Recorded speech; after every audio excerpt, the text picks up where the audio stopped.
ट्रिचियल haemorrhage, buccal bleeding, history of fever, bone marrow aspiration, hematographical finding are suggestive of erythroid hyperplasia with normoblastic and megaloblastic erythropoiesis and feature of idiopathic thrombocytopenia purpura. सब ठीक ठाक है, लेकिन platelet फिर भी कम है. क्यों है पता नहीं.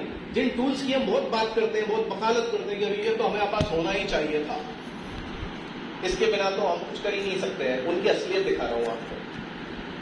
बोन मैरो बायोप्सी करने के बाद में भी हाथ में कुछ है ही नहीं, और डायग्नोसिस क्या पकड़ा दिया आपको? इडियोपैथिक. तो बहुत सारे लोग बोलते हैं कि भाई हमें तो डेविडसन, हैरिसन, हचिनसन सब पढ़ना है. अच्छी बात है, पढ़ो, कोई प्रॉब्लम नहीं है, लेकिन मुझे ये बताओ कि उसको पढ़ के क्या फोड़ लोगे. अब रूमेटॉइड आर्थराइटिस को ही ले लो, जैसे ही वो लाइन शुरू होती है उस पर लिखा होता है हाउ एवर. उनको पता ही नहीं कि क्यों होता है. जो पता नहीं है उसको ऑटो इम्यून, इडियोपैथिक और हाउ एवर, ये 3 शब्द बोल के बाहर निकल जाता है. जब कुछ पता नहीं है फिर भी उस पर 4 पेज की पूरी पैथोफिजियोलॉजी लिखी हुई है ना. मजेदार बात. और हमको लग रहा है वो पढ़ना पड़ेगा, इसमें कुछ तो मिलेगा. अरे भैया पढ़ के कुछ मिलता तो रोगी वही ठीक हो जाता, हमारे पास काहे को आएगा. आपको क्या पढ़ना है? आपको पढ़ना है मानव निदान में आमवाद, चरक में वातरक.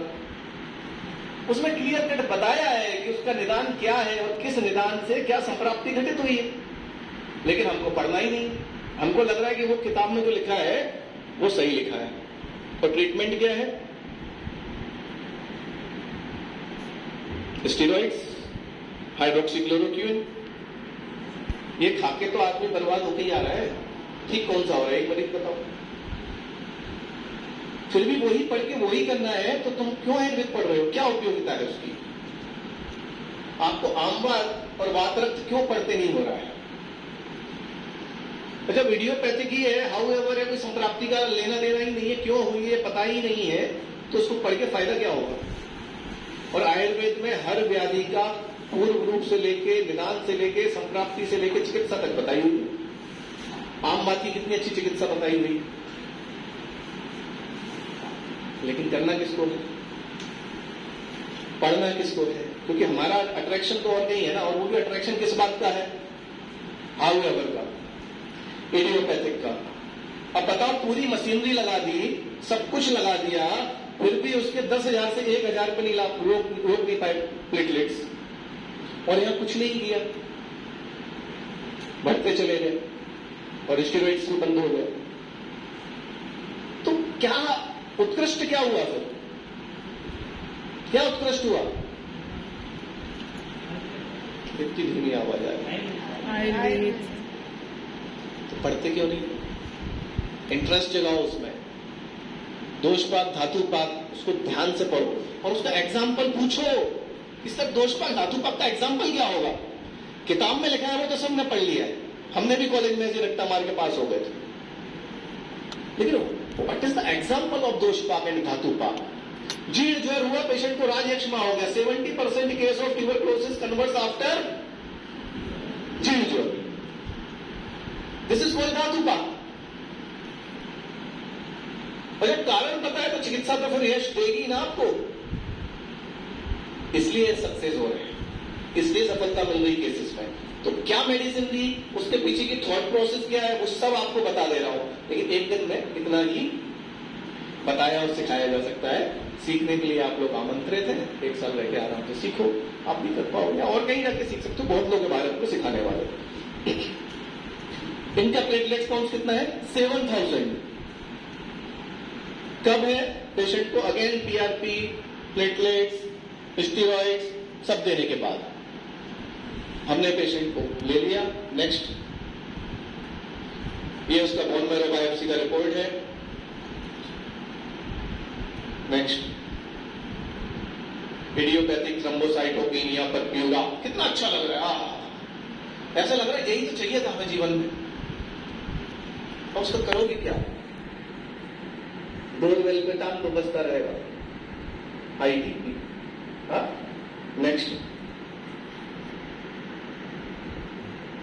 नेक्स्ट, बोन मैरो एस्पिरेशन की कंटिन्यूएशन से है.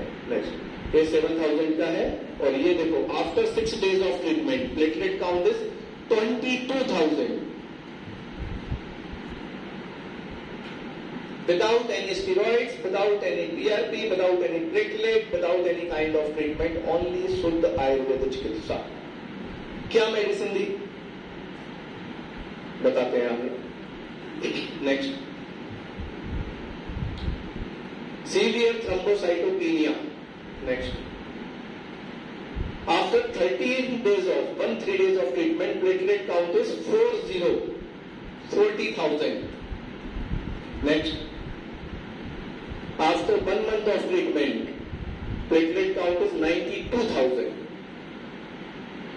Next, ये देखिए कैसा केस दिखाई देता है आईटीपी का, क्लियरली देखो यहां पर दिख रहा है। इस तरीके के पिट्यूटरियस हेमरेज दिखाई देते हैं और बहुत क्लासिकल जो बक्कल आपको दिखाई देगा, बक्कल म्यूकोजा में, वो बहुत क्लासिकल है। ये हेमरेज होते हैं और पेशेंट कभी भी ऑन द स्पॉट ब्लीडिंग होकर कोलैप्स हो सकता है। It may be cerebral haemorrhage, it may be haematuria, it may be abdominal perforation, कहीं पर परफोरेशन मतलब ब्लीडिंग, कहीं पर कुछ भी हो सकता है। This is called emergency. और अभी जो ब्लीड उसको इस तरीके से हो ही रहा है। नेक्स्ट,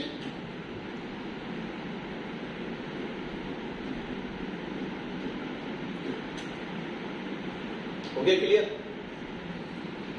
अभी भी पेशेंट अंडर ऑब्जर्वेशन है और कोई प्रॉब्लम नहीं। और एक patient non case of paralysis, पक्षाघात उसको पहले से था, अब उसका ट्रीटमेंट चल रहा है। तो पेशेंट देखो आता किसी के लिए, रुकता किसी के लिए, इसलिए हम लॉन्ग टर्म फॉलोअप क्रिएट कर लेते हैं और पेशेंट के पीछे लगना पड़ता है, उसको कई बार बोलना पड़ता है। एक केस तो मुझे याद है, किडनी फेलियर का एक केस हमने रिवर्स के डायलिसिस बंद कराया था उसका। तो पेशेंट को हमने बोला कि आपका डायलिसिस बंद हो गया है, हमें KFT की जांच करवा के भेज दो। कितने दिन के बाद? उसने 2 महीने ट्रीटमेंट लिया, उसके बाद आए ही नहीं हो। लेकिन जिस डॉक्टर ने दमोह से हमें भेजा था वो हमें अपडेट देता रहता था कि हाँ पेशेंट ठीक है, बढ़िया है, कोई डायलिसिस नहीं हो रहा है। लेकिन मैंने कहा यार मुझे KFT चाहिए, तो बोले नहीं हो पाएगा, वो मना कर रहा है, नहीं है, ये है, वो है। तो मैंने फिर युक्ति लगाई और मैंने उसको बोला एक काम करो, उसके पास जाओ और बोलो कि आपका आधार कार्ड चाहिए, राशन कार्ड हो तो राशन कार्ड चाहिए, और इन डॉक्यूमेंट्स को हम मंत्रालय में भेज रहे हैं। जिन लोगों का डायलिसिस बंद हो जाता है उनको सरकार पैसे देगी। और मैंने कहा उसको साथ में ब्लड वो ले जाना, टेक्नीशियन सैंपल के लिए, तुरंत ब्लड निकलवा लेना। ऐसे कर करके एविडेंस क्रिएट करते हैं। इट्स नॉट ए जोक किया। तब उसने हमें सैंपल दिया, वो भी हमने अपने पैसे से KFT कराया, उसको बोल के मैं पैसे दूंगा तू तो KFT करा उसका फटाफट, और उसका आधार कार्ड राशन कार्ड सब मंगा लिया। कुछ नहीं खर्चा, लेकिन हमें तो एविडेंस चाहिए था ना कि पेशेंट को डायलिसिस बंद होने के बाद कितने दिन के बाद क्या स्टेटस है। आपको तो दिखाना पड़ेगा ना, बोलने से काम चलता नहीं आप लोगों के साथ, कि बंद ही नहीं होता है। क्योंकि हम जितना कुछ आज दिखा रहे हैं वो सब असंभव है, होता ही नहीं, हो ही नहीं सकता, पॉसिबल ही नहीं। इसीलिए बूढ़े पुराने लोग जब सुनते हो भाग ही जाते हैं, बोले निकल लो यहां से, अधिकतर जगह। लेकिन आप लोगों की जो जनरेशन है उसको ध्यान देना है उसमें और समझना है कि कैसे हो रहा है ये सब काम। तो उसके पीछे संप्राप्ति है, उसके पीछे हेतु है, उसके पीछे पूरी चिकित्सा का आयाम खड़ा किया गया है और वो आयुर्वेद ने एक्सप्लेन किया है, कुछ नया थोड़ा बता रहा हूं। तो उस हिसाब से पॉसिबल हो जाता है। नेक्स्ट,